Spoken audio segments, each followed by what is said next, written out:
আসসালামু আলাইকুম ভিউয়ার্স, আজকে আপনাদের জন্য নিয়ে এসেছি quick and easy spicy lemon chicken recipe, যা আপনি খুব অল্প সময়ে আর অল্প ইনগ্রেডিয়েন্টস দিয়েই ঘরে বসে তৈরি করতে পারবেন। সো দেরি না করে চলুন স্টার্ট করা যাক।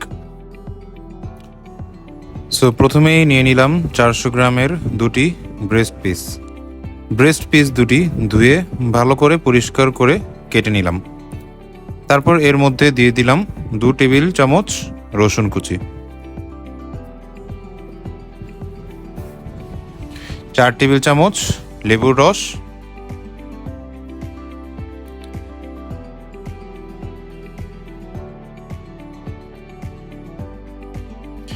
1 টেবিল চামচ গোলমরিচ গুঁড়া,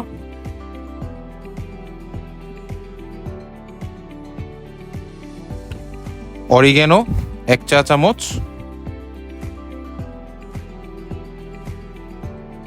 চিলি ফ্লেক্স 2 চা চামচ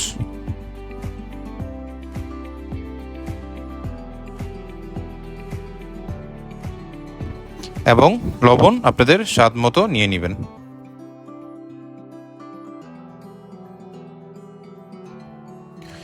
সবগুলো উপাদান ভালোভাবে মিশিয়ে চিকেনটিকে 10 মিনিটের জন্য রেস্টে রেখে দেব।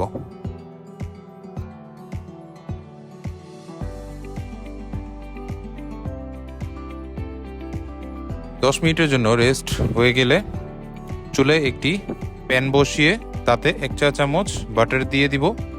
এখানে আপনারা চাইলে অলিভ অয়েল, ঘি অথবা সয়াবিন অয়েল ব্যবহার করতে পারেন। তারপর চিকেনটিকে মিডিয়াম ফ্লেমে 8 থেকে 10 মিনিট ফ্রাই করে ফেলবো। রেডি হয়ে গিয়েছে আমাদের স্পাইসি লেমন চিকেন।